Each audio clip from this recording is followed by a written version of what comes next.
Selamat siang, pemirsa Metro TV Sumut kembali hadir dalam Dialog Sumut, sebuah program yang mengupas berita dari berbagai sisi di Sumatera Utara. Saya Dana Pangaribuan, inilah Dialog Sumut selengkapnya. Kasus COVID-19 di wilayah Sumatera Utara mengalami lonjakan tertinggi selama terjadinya pandemi COVID-19 di Sumatera Utara, yakni mencapai 241 kasus konfirmasi. Persebaran virus pun tidak hanya ditemukan di masyarakat atau pasar, melainkan sudah muncul klaster baru mulai dari kesehatan, pendidikan, perkantoran, hingga keagamaan.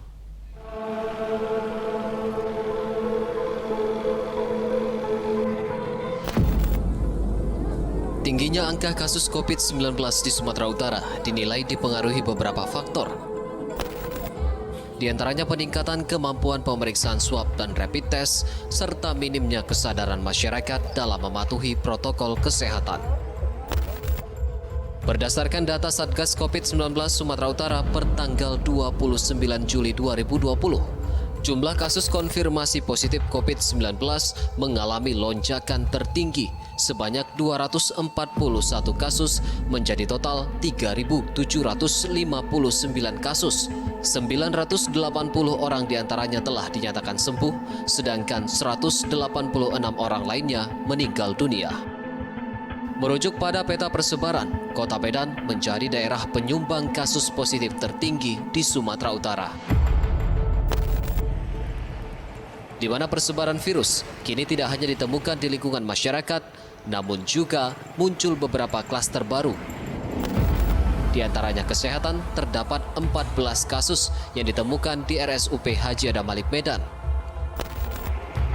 12 kasus di lingkungan USU, 23 kasus ditemukan di perkantoran BPJS Kesehatan Cabang Medan, dan keagamaan ada 8 orang anggota Keuskupan Agung Medan yang positif COVID-19.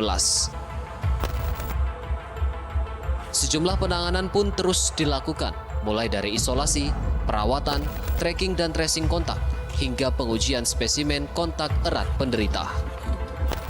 Masyarakat kini dihimbau untuk terus menerapkan protokol kesehatan dan aturan yang berlaku guna mencegah munculnya klaster baru, terutama bagi masyarakat Muslim yang akan merayakan Idul Adha pada 31 Juli mendatang.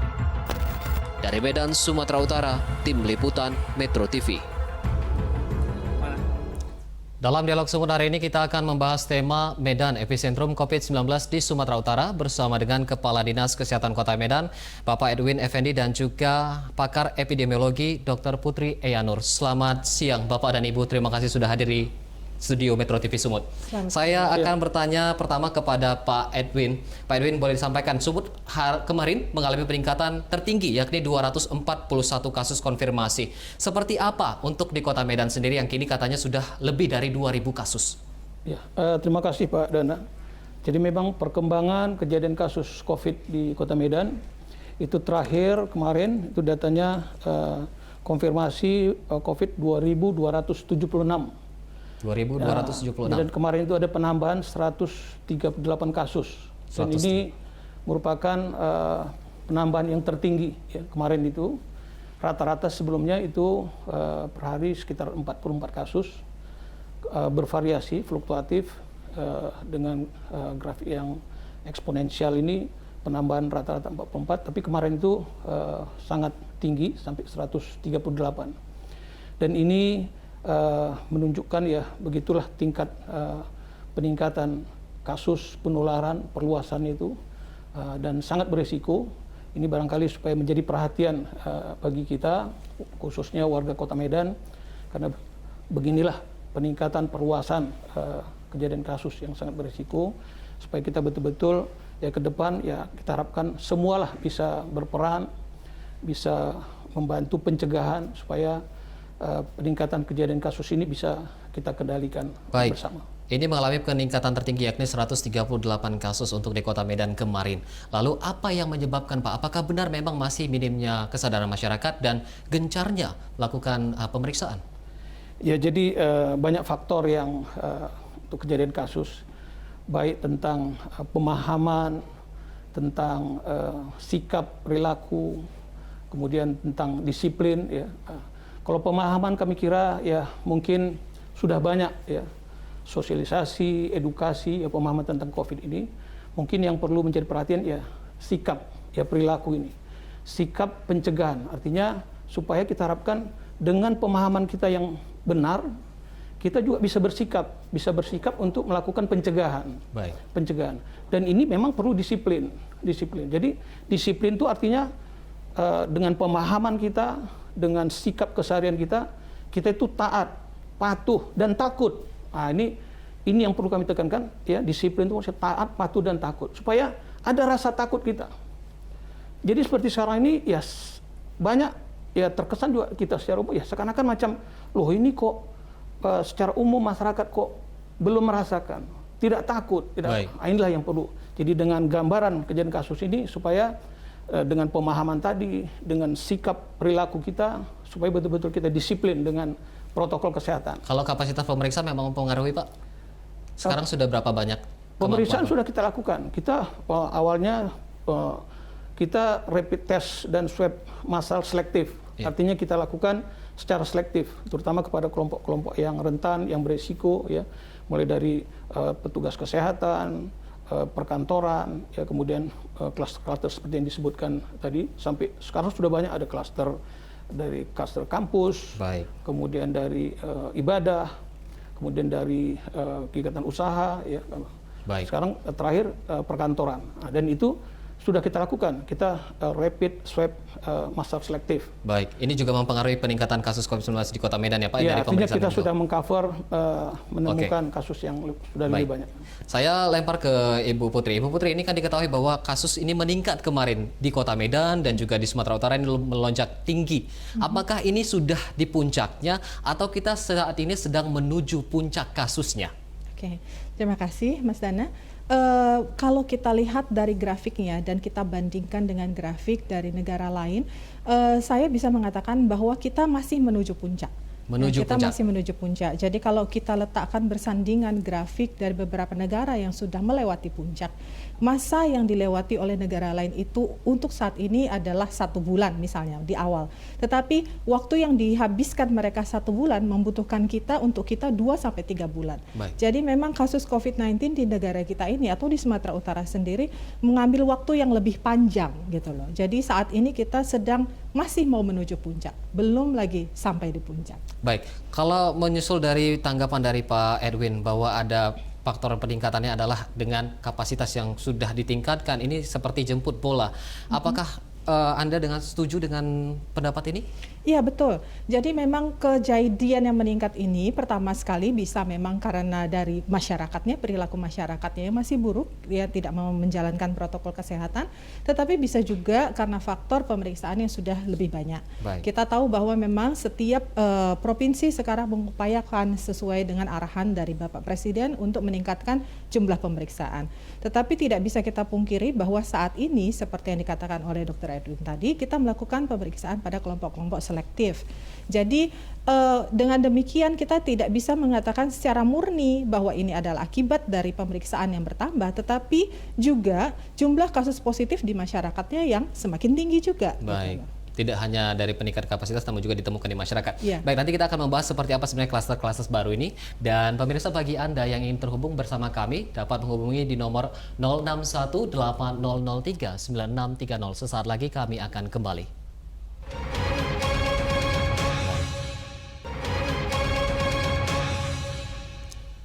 Anda kembali lagi di Dialog Semu, dan bagi Anda yang ingin tergabung bersama kami dapat menghubungi di nomor 0618009630. Saya lanjutkan dialog kita bersama dengan Pak Edwin dan juga Ibu Putri. Pak Edwin, saya akan bertanya, persebaran COVID-19 tidak hanya ditemukan di masyarakat lagi ataupun di pasar tradisional, namun juga ada klaster baru seperti pendidikan, kampus itu khususnya, kemudian keuskupan, keagamaan, kesehatan itu di Rumah Sakit Darmalik. Ini seperti apa sebenarnya penanganan yang sudah dilakukan? Apakah perkembangannya sudah ditemukan? Ada penambahan kasus kah?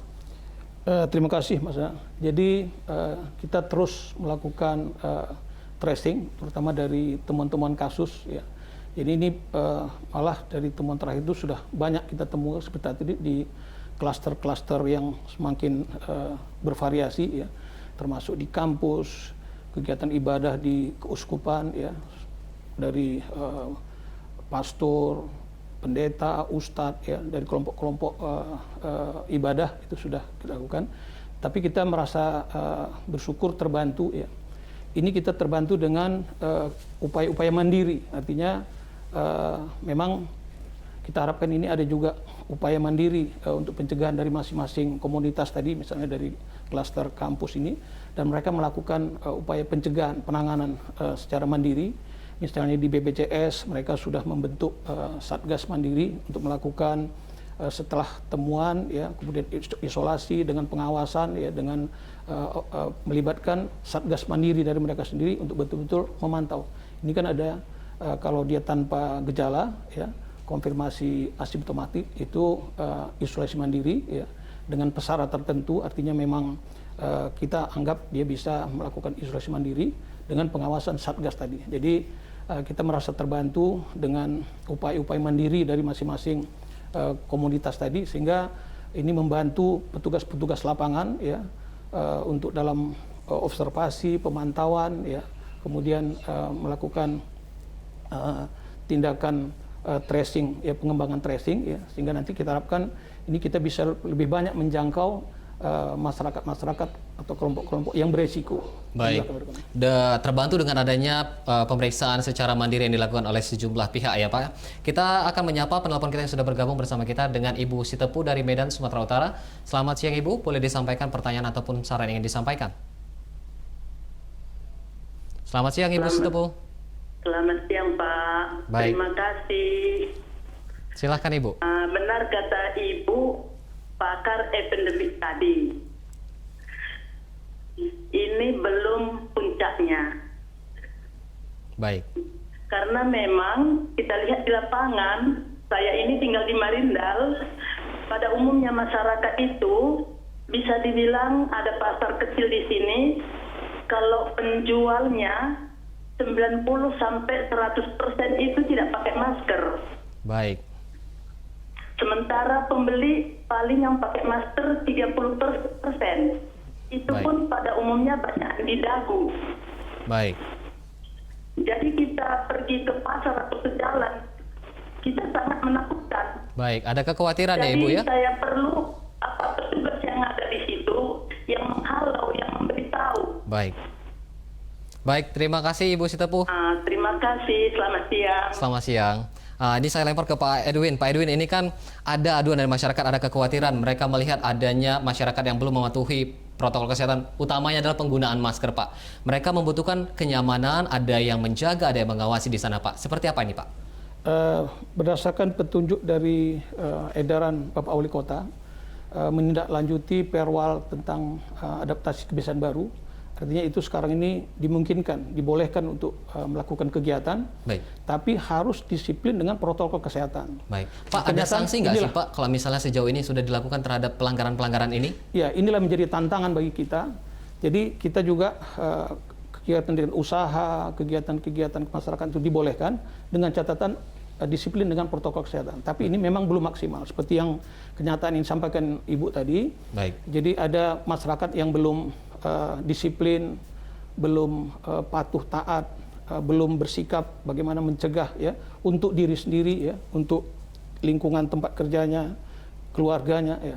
Jadi inilah yang kita lakukan dan kita terus secara gencar membangun pengawasan tadi. Baik. Berjenjang sampai kecamatan, ya, gugus kecamatan, kelurahan dan tempat-tempat usaha. Baik. Jadi dengan kegiatan pengawasan baik dari secara gugus, kemudian kita harapkan juga komunitas tempat kegiatan itu supaya juga melakukan pengawasan. Artinya ini masih digodok ya Pak untuk pengawasan dan juga sanksi yang akan diberikan? Dalam perwal itu sudah diatur, Baik. tapi inilah yang terus kita tingkatkan. Baik. Ya, sanksi ini kan dia ada tingkatannya itu, ya, mulai dari mengingatkan, ya, persuasif, ya, sampai mungkin barangkali dengan sanksi-sanksi tertentu. Dan Baik. inilah yang barangkali nanti kita lihat kalau memang harus dengan sanksi yang khusus itu akan diberikan, lakukan, ya. akan ditegakkan.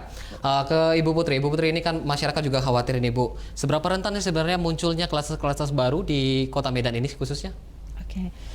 Saya rasa melihat dari data yang kemarin kita lihat bagaimana tren datanya, saat ini munculnya klaster baru itu semakin rentan sebetulnya. Sangat rentan. Iya, karena kita seperti tadi disampaikan memang sudah ada perwal, tetapi banyak masyarakat yang mengartikan perwal tadi sepertinya bebas gitu loh. Oke, kita bebas seperti dulu, Baik. kita boleh bekerja seperti dulu, keluar seperti dahulu, mengindahkan protokol kesehatan. Nah, kalau tadi disebutkan ada beberapa klaster, ini kan klaster-klaster yang memang umum ya, artinya orang tahu pendidikan, keagamaan, atau mungkin di masjid mana gitu, karena memang itu adalah area berkumpul yang umum, sehingga lebih mudah untuk kita menemukan kasus-kasus positif tadi.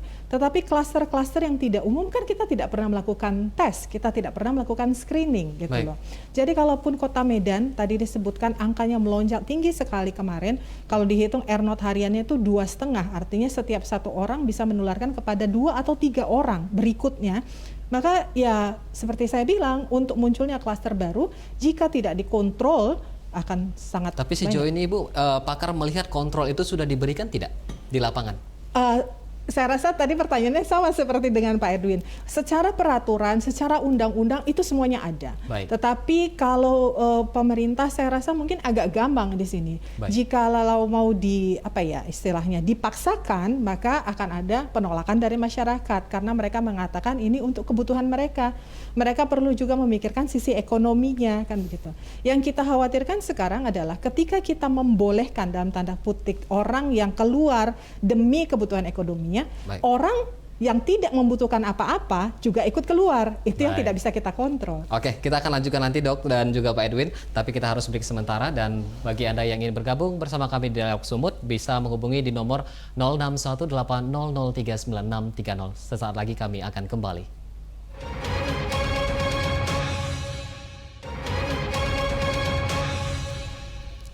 Anda kembali lagi di Dialog Sumut dan kita langsung saja menyapa penelpon kita yang sudah bergabung dalam Dialog Sumut dengan Bapak M. Nur dari Kabupaten Langkat. Selamat siang Bapak, dan boleh disampaikan pertanyaan ataupun saran yang disampaikan. Selamat kembali loh. Silakan Bapak. Kalau saya lihat itu Pak, ini sebenarnya pemerintah tadi Pak, pemerintah ini keperluan ini tidak tegas. Kenapa ada awal melakukan? Tapi rasanya menyemprot pada kita ada. Mohon maaf Bapak, boleh diulangin? Di desa ada kurang Pak. Yang pertama kali kemudian itu. Makanya orang banyak ini. Halo? Mohon maaf, kita ada kesalahan teknis dan tadi masih ada kesalahan teknis, dan saya akan lanjut lagi ke Pak Edwin dan juga Ibu Putri. Ibu Putri, ini kan melihat bahwa bentar lagi masyarakat Islam akan merayakan Idul Adha 1441 Hijriah. Sebenarnya apa sih yang perlu diperhatikan dalam pelaksanaan Idul Adha dan juga penyembelihan hewan nantinya? Oke, saya rasa kita sudah mendapat pembelajaran dari perayaan Idul Fitri kemarin, di mana kita banyak masjid-masjid yang tidak mengadakan sholat berjamaah, gitu ya. Tetapi tidak dipungkiri ada sebagian kecil juga yang melaksanakan sholat berjamaah. Setelah kita melewati Idul Fitri, kita lihat bahwa kita tidak menemukan klaster kan, kita tidak menemukan klaster Idul Fitri, gitu, kan demikian. Jadi kalau saya ditanya, maka pembelajaran kita dapatkan lalu pada saat Idul Fitri itu juga yang kita terapkan saat sekarang ini. Nah, cuma ada pertambahannya karena ada penyembelihan hewan kurban. Saya seperti biasa hewan kurban itu kita punya kebiasaan menyaksikan pada saat hewannya disembelih kan gitu ya, mengumpulkan massa. Jadi hal-hal seperti inilah yang harus diperhitungkan. Kita harus buat mungkin area di mana massa tidak boleh mendekat, bukan hanya kepada hewannya tetapi sesama mereka gitu. Bisa dibuat jadwal penyembelihan sehingga orang yang berkurban datang pada jamnya saja sehingga tidak terjadi pengumpulan massa di daerah tersebut. Baik, berarti ada pengaturan waktu untuk proses penyembelihan hewan kurban nantinya. Kita akan saksikan terlebih dahulu izin yang sudah diberikan oleh MUI Sumatera Utara terkait dengan pelaksanaan Idul Adha di 1441 Hijriah di tengah pandemi COVID-19. Berikut kita simak pernyataan dari Wakil Ketua MUI Sumatera Utara, Maritua Sibajutak. Sulama menyerahkan kepada kabupaten kota mensulamanya untuk melihat apakah memungkinkan atau bisa dilaksanakan di lapangan atau tidak, atau dilaksanakan di masjid dengan menggunakan protokol kesehatan yang ketat. Dan tadi kita sudah menyaksikan pernyataan dari Bapak Wakil Ketua MUI Sumatera Utara, Bapak Maratuwa Simanjuntak. Saya lempar ke Pak Edwin. Pak Edwin, ini kan sudah diberikan izin oleh MUI dan diserahkan kembali ke tingkat kabupaten dan kota untuk pelaksanaan sholat Idul Adha. Lalu seperti apa sih pedoman pelaksanaan Idul Adha dan juga penyembelihan hewan kurban khususnya yang dilakukan di Kota Medan? Karena kita tahu Medan ini epicentrum penyebaran COVID-19. Ya, terima kasih Mas Danang. Jadi seperti kita katakan sebelumnya, disiplin dengan protokol kesehatan. Baik. Dan khusus untuk sholat Idul Adha, ya, memang pemerintah Kota Medan tidak menyelenggarakan kebijakan dari pemerintah kota secara formal dari pemerintah kota, artinya sampai ke kecamatan. Ya. Baik. Tapi itu dimungkinkan dibolehkan, ya, melalui masjid, ya, kelompok-kelompok jemaah melakukan sholat Id, sama seperti yang pengalaman sholat Idul Fitri. Tapi dengan catatan harus disiplin dengan protokol kesehatan. Protokol kesehatan ya kita ulangi supaya kita paham. Sebenarnya kan protokol kesehatan itu cegah keramaian kerumunan. Baik. Kalaupun keramaian itu ditata, artinya supaya jangan dipaksakan seperti keramaian seperti sebelum ada pandemi COVID ini. Artinya diatur jarak, ya, jarak itu supaya tidak terjadi penularan, kemudian cuci tangan. Dan yang paling penting masker. Masker Baik. Ini jangan harus kita selalu memakai masker. Ya. Harus memakai masker. Masker yang benar dan bermanfaat. Ini Baik. Perlu kita sampaikan karena selama ini pemakaian masker juga belum seperti yang diharapkan. Jadi masker itu tujuannya kan untuk mencegah penularan. Baik tertular atau menularkan. Penularan itu melalui hidung dan mulut. Pemakaian masker harus menutup hidung dan mulut. Baik kita sedang berbicara dan terutama kita mengatur jarak. Jadi kalau kita ada dengan orang lain harus tetap memakai masker. Kalau ada orang lain, dimanapun, kegiatan apapun, ya, kapanpun harus pakai masker, terutama kalau ada orang lain. Jadi kalau protokol ini sudah kita lakukan, jadi melakukan korban, ya diaturlah jaraknya seperti ini. Kemudian mungkin tidak harus berkumpul, berkerumun, tapi mungkin nanti korbannya diantar, ya Pak. Barangkali itu kebijakan dari masing-masing pengurus masjid. Kuncinya mematuhi protokol kesehatan ya Pak. Protokol kesehatan yang benar. Peninjauan dan sidak ke lapangan sudah dilakukan Pak? Ya, nanti dari gugus sampai ke gugus kecamatan, kelurahan akan memantau. Ya, kita memantau untuk menjaga dan mengingatkan karena kerumunan keramaian juga harus diberitahukan kepada pihak kecamatan kelurahan supaya secara untuk pengawasan bisa dilakukan oleh pihak kecamatan. Baik, saya lempar terakhir ke Ibu Putri. Ibu Putri ini kan kita tahu bahwa penggunaan masker ini sangat efektif untuk mencegah penyebaran COVID-19.